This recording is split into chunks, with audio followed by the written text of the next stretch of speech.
여기가 원래 그러니까 배를 대는 선착장이거든요. 배를 대는 선착장이라 예전에는 겁나게 이게 이제 수심 4m, 5m를 이렇게 만들어 놨는데 이 포가 막아지니까 퇴적토가 이렇게 쌓여가지고 이게 눈에 보이는 게 다 붉은 깔따하고 실지렁이니 아이고 세상에 이런 곳이 어딨어.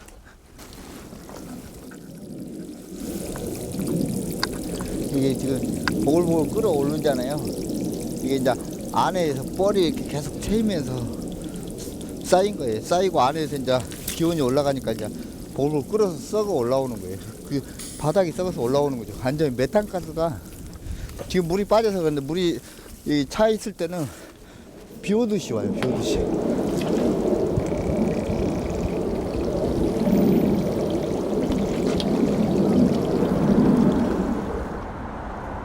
사대강 살리기 사업의 목표가 수질만이 아닙니다. 저희는 수질만 갖고 따지면 지금 하층 그대로 줘도 좋은데 많이 있습니다. 환경부는 그렇죠. 지금 그대로 두면 되는 거죠. 그러나 예, 그러면 쓸 물이 없습니다. 그렇기 때문에 우리 그 국가 발전을 위해서 사대강 살리기 사업을 하지 않습니까? 그러니까 더 이상 변명이 되지 않습니다. 이건 변명 아닙니다. 목표 의식이 네, 다른 겁니다. 3조 9천억 원 예산이 투입되는데 이러한 여러 가지 측면의 그 효과가 결합이 되면 사대강 수질은 분명히 획기적으로 좋아질 것으로 믿습니다.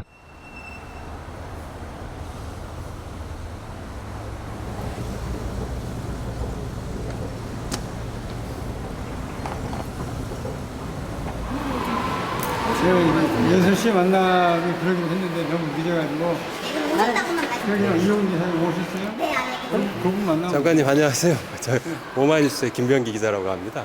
다름이 아니고 좀 찾아뵙기가 너무 힘들어가지고 사대강 사업 관련해서 예? 얘기 안 하고 싶습니다. 지금도 부끄럽지 않다고 생각을 하시는지 0.1%도 부끄럽지 전혀, 않다고. 예. 아 그래. 지금 사대강이 그러면은 사대강 사업 해가지고 그러면은 좀 오늘 다른 행사니까 예. 이렇게 결례하시지 말고 나중에 정식으로 얘기해 주세요. 사대강 사업에 대해서 한 말씀만 해주시면 아니 되겠어요. 저 부끄럽지 않다고. 이곳에 있으시면 안 되고요. 아니, 뭐 하시는 거예요?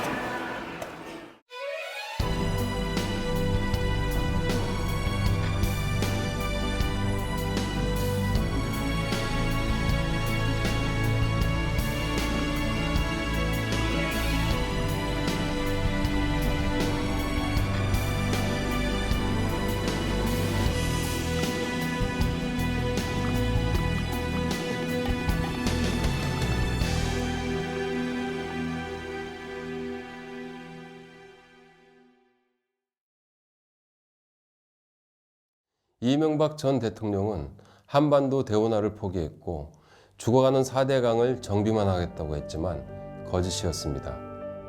운하 수심 6m를 그대로 팠고 운하 계획에 포함된 16개 관문에 댐을 세웠습니다. 마치 군사작전을 방불케 했죠. 청강부대라는 군대까지 동원해 포크레인 같은 중장비로 모래와 자갈을 퍼냈습니다.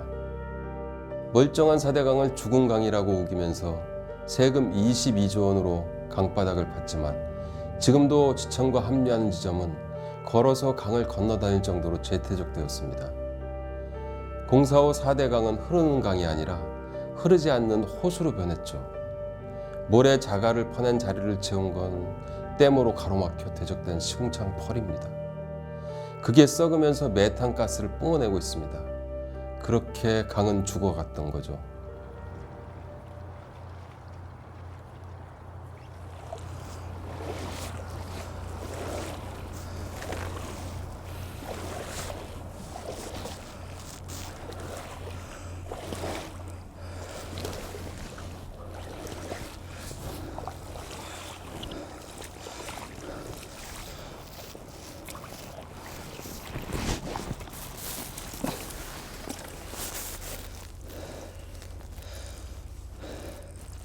여기 온통 질퍽거리는 뻘밖에 없거든요.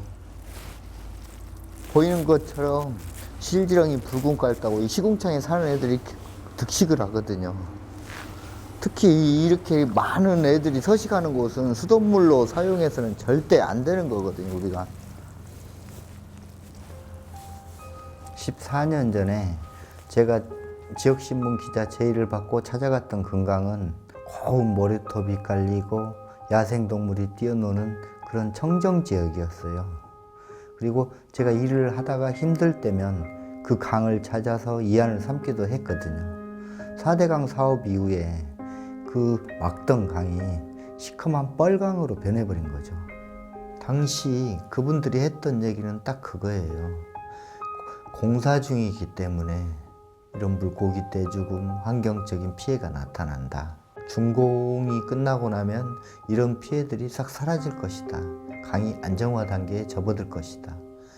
그러다가 2013년도에 당시 국토부 권도엽 장관이 국토부 출입기자단 70명을 몰고 공주부를 찾아온 거죠. 이 4대강 사업은 지금 우리 부서가 아니면 99.7%가 이렇게 진도가 나가 있습니다. 강 자체의 공사는 거의 다 완공이 된 상태로 전체적으로 수술은 대단히 잘 된 것 같다라는 걸 생각합니다. 국민들이 늘 가까이 접할 수 있고 거기서 또 행복해지고 즐거워할 수 있는 그런 공간, 국민들뿐만 아니라 우리 한반도의 동식물까지도 훨씬 더 풍요로워지는 그런 공간으로 거듭났다. 공사 중이기 때문에 기다려 달라고 했거든요. 그렇게 5년이라는 시간이 흘렀고요.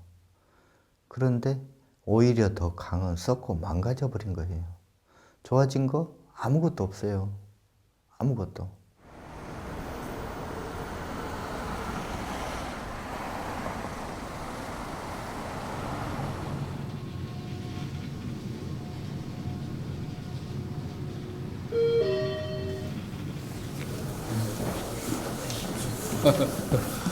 장관님, 안녕하세요. 오마이뉴스 김병민 기자라고 합니다. 저희가 다큐 4대강 다큐를 좀 찍고 있는데 몇 말씀 좀 여쭤보려고 좀 찾아냈습니다. 뵙기가 좀 힘들어서 그래서요. 네? 나중에? 네? 아니, 그러니까 그 4대강 사업이 그 국토의 그 품격을 높였다라고 지금 또 생각하시나요? 네? 한 말씀 하셨어요. 현장에 한번 가보세요. 예? 현장에 현장에 가보세요. 지금 항상 다니고 네, 있습니다. 가보세요. 현장에 다니면 뭐 국토의 품격이 높아진 거로 이거 보여주시나요? 장관님께서 몇 번 가셨어요?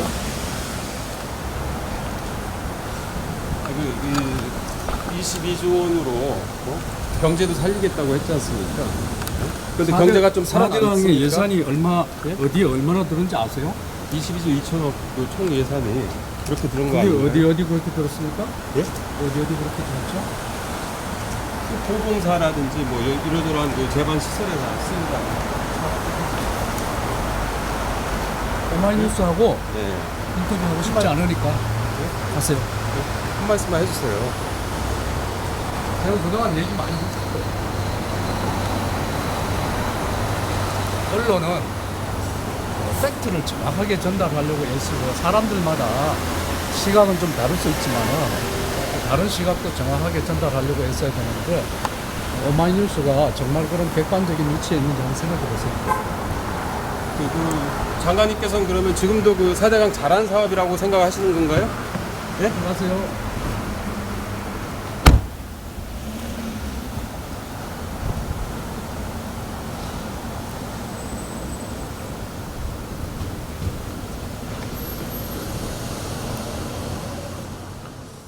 김종술 시민기자를 비롯한 4대강 독립군들이 직접 목격하고 기록한 4대강 사업 이후 강의 모습은 참혹했습니다.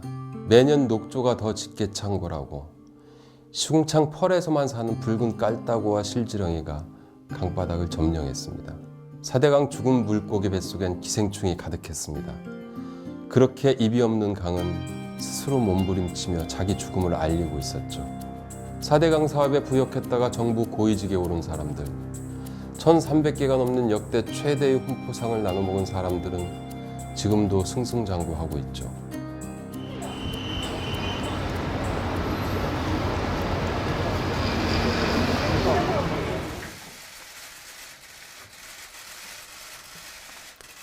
저는 대한민국 제17대 대통령으로서 이런 자랑스러운 역사를 지키겠다는 마음가짐으로 국정수행에 임했습니다.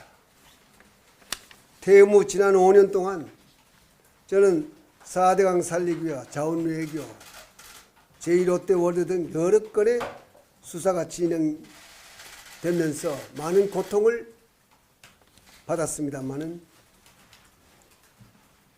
저와 함께 일했던 많은 공직자들이 권력형 비리가 없었으므로 저는 매우 다행스럽게 생각합니다.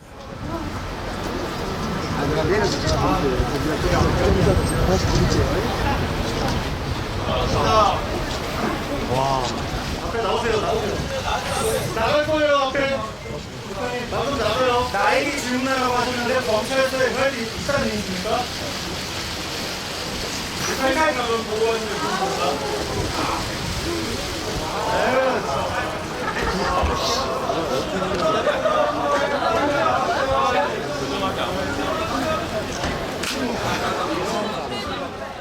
엔지니어 입장에서 바라보면 볼을 막아야 되는 거는 강폭이 좁은 협곡에 만들어가지고 그 용도를 극대화시켜야 됩니다.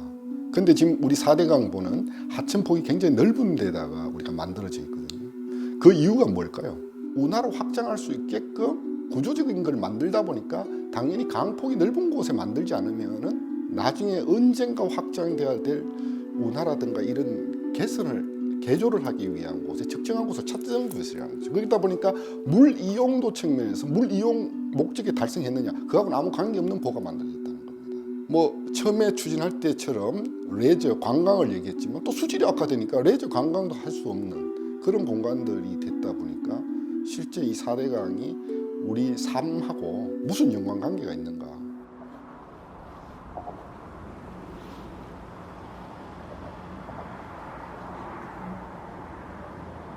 사대강 새물결이라고 했는데 물이 고여가지고 그냥 바람 한 점 없으니까 움직임도 없잖아요. 흐르는 물을 막아서 수질을 살리겠다라고 했던 것 자체가 허무맹랑한 일이었지. 거의 사기꾼들이나 하는 그런 이야기로 국민들을 현혹한 거지. 아유, 이게 뭐요? 이게 강이요, 댐이요, 저수지요. 이렇게 망쳐놓고도 잘 자고 있는지, 잘 먹고 잘 싸고 있는지. 참. 4대강 사업하고 난 이후에 첫째는 가보면 눈으로 보기에도 너무 물이 오염된 거예요. 딱 드러나는 거예요, 그냥. 그 녹조를 한번 보시면 녹조, 도대체 어떻게 강에 저런 녹조가 길 수가 있는가. 저런 물은 도저히 국민들 처리한다 그래도 먹어서는 안 되고요.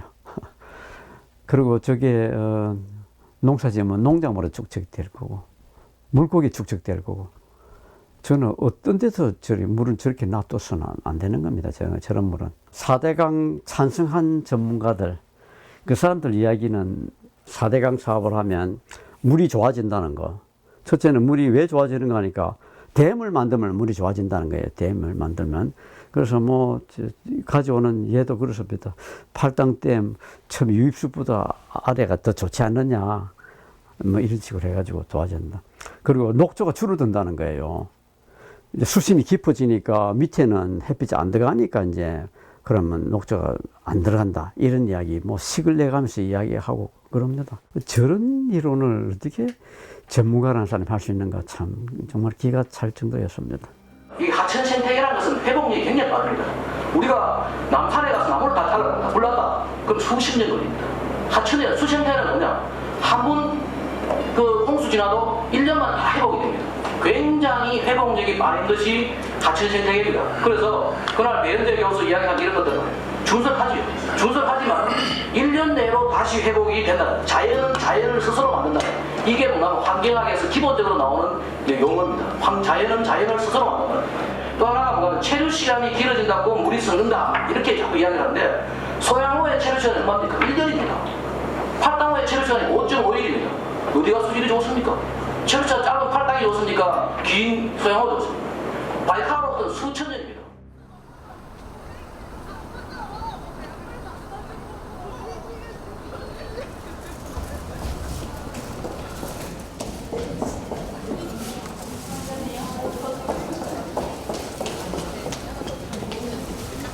차를 바뀐 거예요. 네.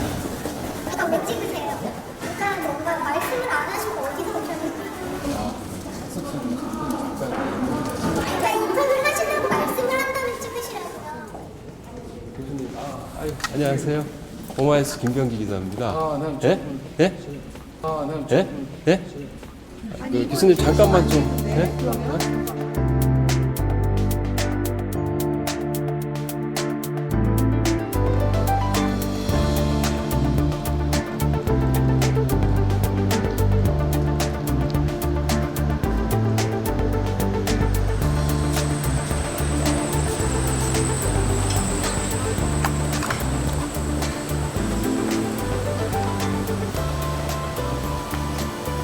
안녕하세요, 교수님. 지난번에 그 문 걸어 잠그셔가지고 이렇게 찾아왔는데요.